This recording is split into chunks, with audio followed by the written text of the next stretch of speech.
ಓಂ ಸಾಯಿರಾಮ್. ಬಾಬಾ ಹೇಳ್ತಾ ಇದ್ದಾರೆ, ಮಗು ಶುಭೋದಯ. ಒಂದು ಮಾತು ಹೇಳಲೆಂದೇ ನಾನು ಇನ್ನವರೆಗೂ ಬಂದಿದ್ದೇನೆ. ಈಗ ಸುಮಾರು ಒಂದು 3-4 ವರ್ಷದ ಹಿಂದೆಯೇ ಆಂಜನೇಯ ಸ್ವಾಮಿಯ ಮೂರ್ತಿ ಅಥವಾ ಆಂಜನೇಯ ಸ್ವಾಮಿಯ ಫೋಟೋವನ್ನು ಮನೆಗೆ ತಂದಿದ್ದೆ. ಜ್ಞಾಪಕ ಮಾಡಿಕೊ. ಹಾಂ, ಅದೇ ಕಂದ. ಅದನ್ನು ನೀನು ಹಾಗೇ ಇಟ್ಟುಬಿಟ್ಟಿದ್ದೀಯ. ದೇವರ ಮನೆಯಲ್ಲಿಟ್ಟು ಅದಕ್ಕೆ ಅದರ ಮುಂದೆ ಆದರೆ ತುಪ್ಪದ ಬತ್ತಿ ಹಚ್ಚು, ಇಲ್ಲ ಅಂದರೆ ಊದ್ಬತ್ತಿ, ಧೂಪ, ನಿನ್ನ ಕೈಲಿಂದ ಯಾವ ರೀತಿ ಪೂಜೆ ಸಲ್ಲಿಸಬೇಕು ಹಾಗೆ ಮಾಡು. ಆದರೆ ಮಾಡುತ್ತಾ ಬಾ. ಇದರಿಂದ ನಿನ್ನ ಕಷ್ಟಗಳು ನಿವಾರಣೆ ಆಗುತ್ತವೆ. ಬೆಳಗ್ಗೆ ಮತ್ತು ಸಾಯಂಕಾಲ ಹನುಮಾನ್ ಚಾಲೀಸನ್ನು ಕೇಳು, ಜೊತೆಗೆ ರಾಮನಾಮ ಜಪವನ್ನು ಮಾಡು. ಈಗಾಗಲೇ ಮಂಗಳವಾರ ದಿನ ಹೋಗಬೇಕು ನಿರ್ಧಾರ ಮಾಡಿದ್ದೀಯಾ? ಹೋಗ್ತಾ ಇಲ್ಲ, ಹೌದಲ್ವಾ? ಮಾಡು ಕಂದ. ನೀನೇನು ಈಗ ನನಗೆ ಉದ್ಯೋಗ ಸಿಗ್ತಾ ಇಲ್ಲ ಅಂತ ಒದ್ದಾಡ್ತಾ ಇದ್ದೀಯಲ್ವಾ? ಈ ಎಲ್ಲದಕ್ಕೂ ಪರಿಹಾರವೇ ಆ ತಂದೆ. ಮಾಡಿ ನೋಡು. ಈ ಮಾತನ್ನು ಯಾಕೆ ಹೇಳ್ತಾ ಇದ್ದೇನೆ ಅಂದರೆ, ಈಗಾಗಲೇ ನಿನ್ನ ಕನಸಿನಲ್ಲಿ ಆಂಜನೇಯ ಸ್ವಾಮಿ ಬಂದು ಹೋಗಿದ್ದಾರೆ, ಹೌದಲ್ವಾ? ಹಾಗಾಗಿ ನಿನಗೆ ಸಂಪೂರ್ಣವಾದ ಆಶೀರ್ವಾದ ಇದೆ. ಚಿಂತೆ ಮಾಡಬೇಡ. ಇಟ್ಟ ಹೆಜ್ಜೆ ಹಿಂದಕ್ಕೂ ಸರಿಬೇಡ. ಹೋಗು, ಮಾಡಿಕೊಂಡು ಬಾ. ಹಾಂ, ಮತ್ತೊಂದು ಮಾತು, ನಿನಗೆ ಹೊರಗಡೆ ಊಟ ಮಾಡುವಂಥ ಹವ್ಯಾಸ ತುಂಬ ಇದೆ. ಯಾವ ಸ್ಥಳ ಆದರೂ ಸರಿಯೇ, ಅಲ್ಲಿ ಹೋಗಿ ತಿಂಡಿ ತಿಂದು ಬರುವಂಥ ವ್ಯವಸ್ಥೆ. ಆದರೆ ಸ್ವಲ್ಪ ಅದರ ಒಳಗೆ ಹೋಗಿ ನೋಡಕ್ಕಂತ ಆ ವ್ಯವಸ್ಥೆ ಸ್ವಚ್ಛವಾಗಿದೆಯೋ ಇಲ್ಲೋ ಅನ್ನೋದು ನೋಡಿಕೊಂಡು ನೀನು ಊಟ ಮಾಡು. ಏನಾದರೂ ತಿನ್ನಬೇಕೆನ್ನಿಸಿದ್ರೆ ತಿನ್ನು.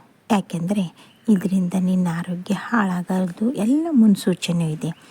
ನಿನಗೆ ಎಚ್ಚರಿಕೆವಾಗಿ ನಾನು ಇಂದು ಬಂದು ಹೇಳ್ತಾ ಇದ್ದೇನೆ. ಎಚ್ಚರಿಕೆಯಿಂದ ಹುಷಾರಾಗಿರು. ಯಾಕೆಂದರೆ ಅದೇ ತಿಂಡಿ ತಿನಿಸದಿಂದ ನಿನ್ನ ಆರೋಗ್ಯ ಹಾಳಾಗ್ತಾ ಇದೆ.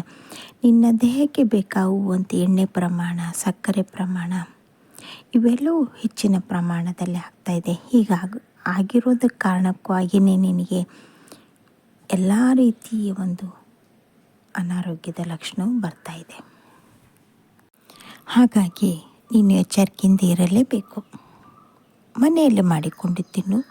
ಮನೆ ಊಟದ ಬಗ್ಗೆ ಸ್ವಲ್ಪ ಕಾಳಜಿ ಇರಲಿ, ಸರಿನಾ? ಮತ್ತೊಂದು ವಿಷಯ, ಮನೆಯ ವಾತಾವರಣ ಸ್ವಲ್ಪ ಬದಲಿ ಆಗ್ತಾನೇ ಇದೆ. ಮಕ್ಕಳು ದೊಡ್ಡವರು ಬರ್ತಾ ಇದ್ದಾರೆ. ಅವರಿಗೆ ಯಾವುದು ಬೇಕು ಯಾವುದು ಬೇಡ ಅನ್ನೋದನ್ನು ಅರಿವು ಮಾಡಿಕೊಳ್ಳುವಂಥ ಶಕ್ತಿ ಬರ್ತಾ ಇದೆ. ಹಾಗೆಯೇ ಅವರು ಬೆಳೆದ ಹಾಗೆ ನಿನ್ನಲ್ಲಿರುವಂಥ ಶಕ್ತಿ ಬೆಳೀತಾ ಬರ್ತಾ ಇದೆ ಕಂದ. ಚಿಂತೆ ಮಾಡಬೇಡ. ಆದರೆ ಯಾವ ಮನೆಯಲ್ಲಿ ಹಿರಿಯರಿಗೆ ಗೌರವ ಕೊಡೋದು, ಮಕ್ಕಳಿಗೆ ಪ್ರೀತಿ ಕೊಡೋದು ಮಾಡುತ್ತಾರೋ ಆ ಮನೆಯಲ್ಲಿ ಲಕ್ಷ್ಮಿ ತಾಂಡವಾಡುತ್ತಾಳೆ. ಹಾಗೆ ನಿನ್ನ ಮನೆಯಲ್ಲಿ ಹಿರಿಯರಿಗೆ ಕಾಲು ನೋವು ತುಂಬ ಆಗಿದೆ. ಒಳ್ಳೆಯ ಊರುಗೋಲನ್ನು ತಂದು ಕೊಡುಕಂದ. ಹಾಗೆ ಮಾಡಿ ನೋಡು, ನಿನ್ನ ಎಲ್ಲ ಕಷ್ಟಗಳು ಬಗೆಹರಿಯುತ್ತವೆ. ಮತ್ತೊಂದು ವಿಷಯವಾಗಿ ನೀನು ತುಂಬ ಮನಸ್ಸಿನಲ್ಲಿ ಗೊಂದಲ ಮಾಡಿಕೊಳ್ತಾ ಇದ್ದೀಯಾ, ನೋವನ್ನು ಮಾಡಿಕೊಳ್ತಾ ಇದ್ದೀಯಾ. ನೀನು ಈ ಸಾರ್ತಿ ನೂಲ ಹುಣ್ಣಿಮೆ ದಿನ ರಾಖಿ ಕಟ್ಟಲು ಎಲ್ಲೋ ಹೊರ ದೇಶದಲ್ಲಿರುವಂಥ ನಿನ್ನ ಅಣ್ಣನಿಗೆ ಕಟ್ಟಬೇಕೆಂದು ಯೋಚನೆ ಮಾಡಿದ್ದೀಯಾ. ಆದರೆ ಆ ಸಮಯದಲ್ಲಿ ಅದು ಹೋಗಿ ತಲುಪುತ್ತದೋ ಇಲ್ಲೋ ಅನ್ನೋದು ಭಯದಲ್ಲಿಯೂ ಇದ್ದೀಯಾ ಕಂದ. ಖಂಡಿತವಾಗಲೂ 1 ವಾರಕ್ಕಿಂತ ಮುಂಚೆನೇ ತಲುಪುತ್ತದೆ. ಅದಕ್ಕೇನು ಬೇಕು ವ್ಯವಸ್ಥೆ ಮಾಡಿಕೊ. ಹಾಗೆಯೇ ನೂಲ ಹುಣ್ಣಿಮೆ ದಿನ ತವರು ಮನೆಗೆ ಹೋಗಿ ಬರಬೇಕೆಂದು ಆಸೆ ಇದೆ ಅಲ್ವಾ? ಹೋಗಿ ಬಾ ಕಂದ. ನಿನ್ನ ಜೊತೆಗೆ ನಾನಿದ್ದೇನೆ.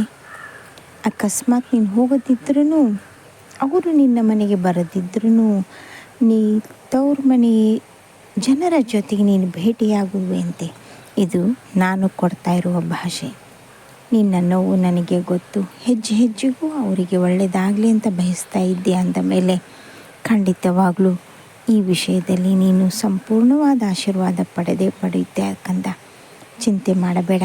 ನಿನಗೆಲ್ಲರ ಆಶೀರ್ವಾದವೂ ಇದೆ. ಇಟ್ಟಂಥ ಹೆಜ್ಜೆ ಮುಂದೆ ಇಡು, ಬಿಡಬೇಡ.